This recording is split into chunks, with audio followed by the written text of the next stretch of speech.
Page 10, Opening Themes from Piano Concerto No. 2 by Rachmaninoff.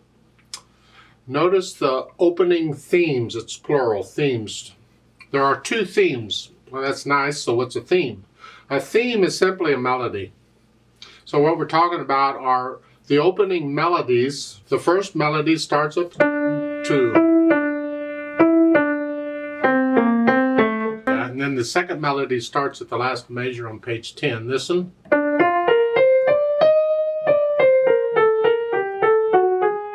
It's a different one. It's gorgeous. It really is pretty. I encourage you to go listen to the orchestra play it with the piano, the professionals. It's wonderful. Let's look this over. Cut time or 2/2 time. 1 flat in the key signature. It's either an F major or D minor. Let's say it's, well, look at the end of the coda. You're here. It's a D minor chord. It's in D minor. Okay.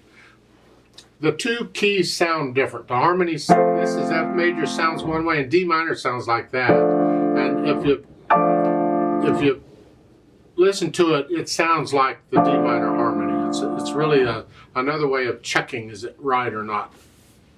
You see, a piece most of the time will end on its one chord, but not always. So you can't always rely on it.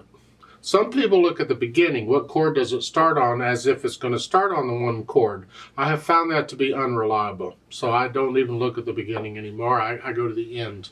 And then I check just what does it sound like? Does it sound like in that key or not? There are always exceptions to these things. Don't worry about the exceptions. I mean, it's complicated enough as it is. Now, when I learn a piece that's in cut time, first I play it in 4/4 time. I learn it while it's in 4/4 time, and then after I have the melody and I start to get the tempo that I need, I put it back in cut time. The difference is the natural accents, and it's a very small difference, but it makes counting easier if a quarter note gets a count rather than a half a count. So I do it in 4/4 time. I'm going to talk about it as though it's in 4/4 time at first in this video. At the beginning, we're here down here. You'll notice the upper staff is empty. What they've done is they take the music from both staves and they put all of the stuff in one staff and they leave the other staff empty. They could put the notes for the right hand in the upper staff. There's different ways of doing it. This is how they've chosen to do it. So we're looking in the lower staff, the notes with stems going up is going to be right hand. And the notes with the lower staff is going to be left hand. So it's 1, 2, 3, 2, 3. Try and play this as connected as you can. You can't really, but do the best you can. Lift up. Both hands have to move. Here.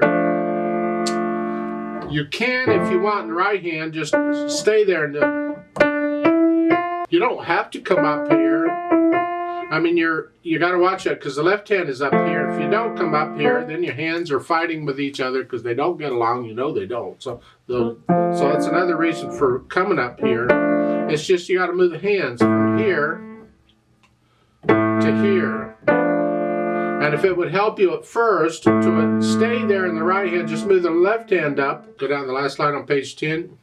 You're here again. When you finish the third line, you're here. Here, and they want you to move again. Well, we've already been through this. You can do 2 again. Here. Now the left hand is 3/1, not 5 here. And then here.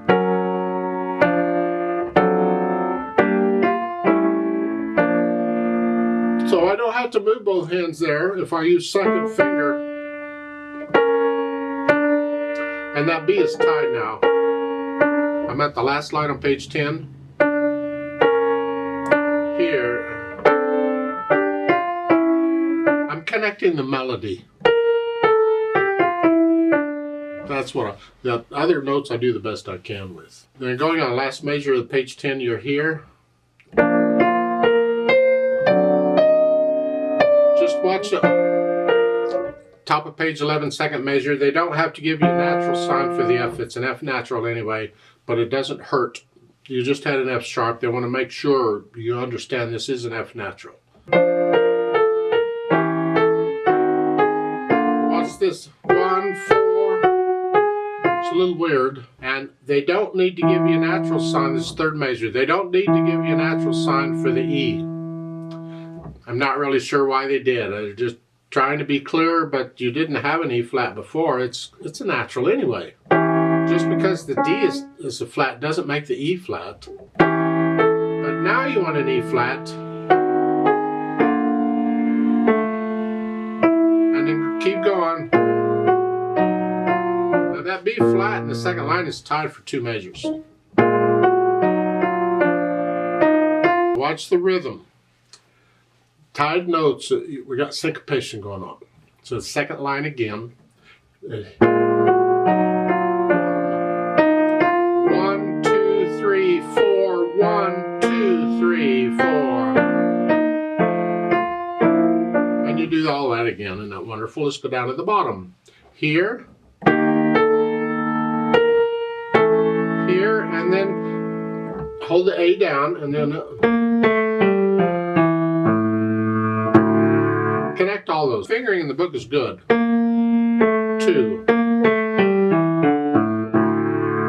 Doesn't fall under the fingers real well because really the orchestra's playing a lot of this. But that's okay. The pedal will help us out later on. Work out any hesitation so it is a steady beat throughout the whole thing. And as far as articulation goes, it's all pretty much connected. You can follow the slurs in the right hand if you want, but for the most part, you can just connect it all the way through. Now at the bottom of page 11, in that second measure here, it's nice to lift up here. But again, the pedal's going to cover that up, sort of. So if you want to lift up between the phrases, it doesn't hurt. And you can tell where the phrases are. It just the first line's a phrase.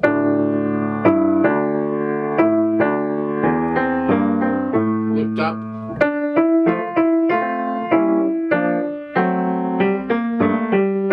I would not lift up at the end of the second line to go to the third. It leads into it. And when you have something that leads into something, connect it. Don't.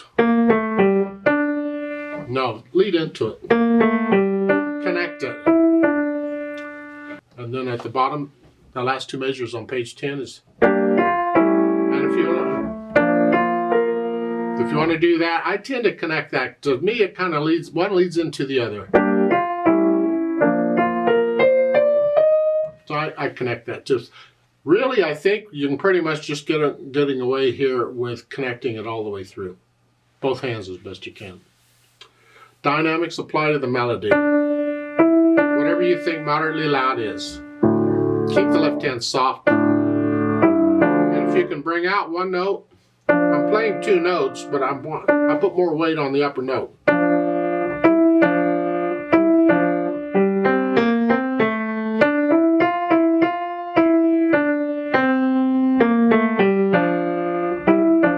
If you can do that, good. If not, don't worry about it. Just play the right hand louder than the left. About a moderately loud wherever you think it is. You have a swell at the bottom. You come up.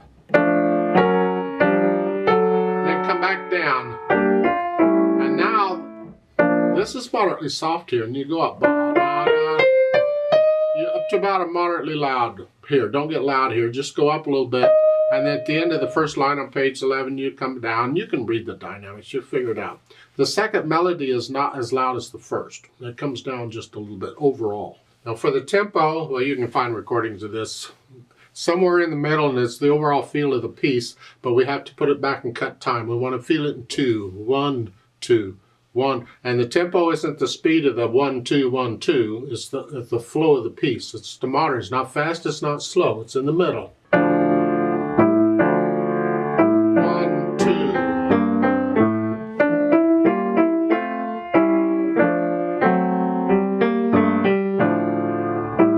And the whole thing is sort of that way. I tend to play the second melody a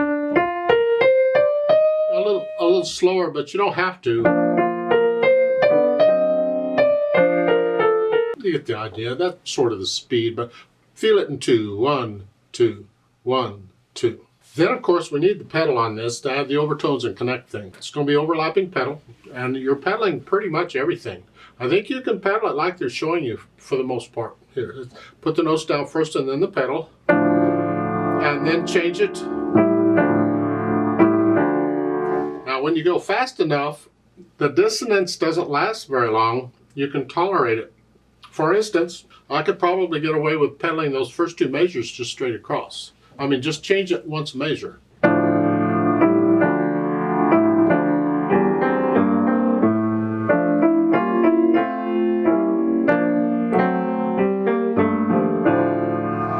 Because that note, it doesn't last that long. So in that case, you don't need to change the pedal there. Now at the bottom, the last measure on page 10 here.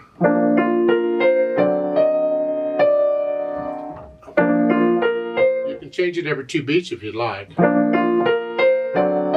when I get to the top of page 11, I don't pedal the first beat. I wait until I get to the half note. So again.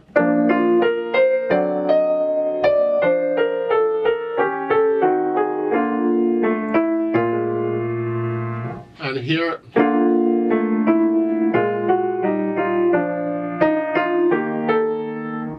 on page 11, second line, third measure, I don't pedal the first beat. So here, so I don't catch them both. I don't want to change the pedal that quickly. I'm too lazy for that, so I just don't pedal it.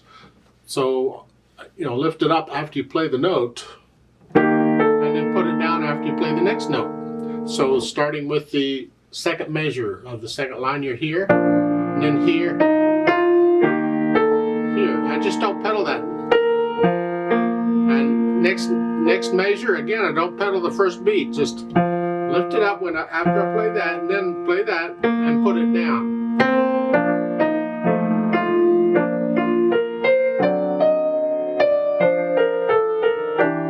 You get the idea. Now at the bottom, page 11. Again, I don't pedal the first beat. And then here, they want it every beat. Well, it's actually every half beat because it's every.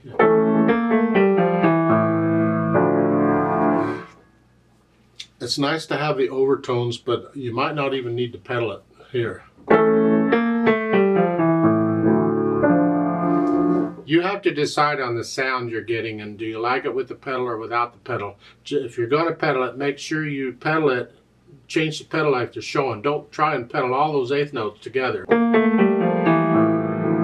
That's too much. Change the pedal in as you're doing it. You see at the bottom of page 11, on the second measure, at the top, there's a poco ritardando. You slow down a little bit. And then take off again when you go back to the beginning. The DC, all sign, then coda. DC always means go back to the beginning, so you go back to the beginning. The sign is that circle with the crosshairs in it. Well, that's at the bottom of page 10 between the second and third measures. So you go back to that point, and when you get to that sign, you immediately jump to the coda, which is those last 2 measures on page 11. And there's another ritardando there, and that's not a poco ritardando there. That's a full ritardando. That's okay. Yeah. The fermata at the end, you just hold out as long as you think it feels right, and then you let up.